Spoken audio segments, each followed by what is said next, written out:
मालेगाव चाळीसगाव फाटाजवळ भरधाव एसटीचा थरार, ब्रेक निकामी झाल्याने बस 700 मीटरपर्यंत धावली, अनेक प्रवासी जखमी।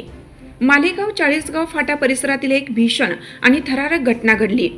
भरधाव वेगात असलेल्या एसटी बसचे अचानक ब्रेक निकामी झाल्याने चालकाचे बसवरील नियंत्रण सुटले आणि बस तब्बल 700 मीटरपर्यंत भरधाव वेगात धावत राहिली। बसमधील प्रवाशांमध्ये एकच घबराट पसरली होती।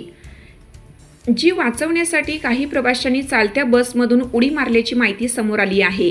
या घटनेत अनेक प्रवासी जखमी झाले असून सुदैवाने मोठी जीवितहानी टळली आहे। परिसरात काही काळ भीतीचे वातावरण निर्माण झालं होतं।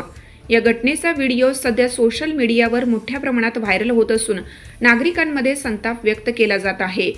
प्रशासनाकडून या गंभीर घटनेची चौकशी सुरू करण्यात आली आहे। घटनेची माहिती मिळताच मालेगाव तालुका ग्रामीण पोलीस निरीक्षक माननीय प्रीतम चौधरी साहेब, उपनिरीक्षक भदाने व पोलीस कर्मचारी तात्काळ घटनास्थळी दाखल झाले। त्यांनी जखमी प्रवाशांना त्वरित हॉस्पिटलमध्ये उपचारासाठी दाखल केले, तसेच मदत कार्य करून अनेकांचे प्राण वाचवले। या धाडसी कार्याबद्दल प्रवाशांनी पोलीस प्रशासनाचे आभार मानले असून खाकीतील देवमाणूस अशा शब्दात पोलीस निरीक्षक प्रीतम चौधरी साहेब व त्यांच्या टीमचे कौतुक केले जात आहे। प्रतिनिधी मुजतबा सरदार, मालेगाव।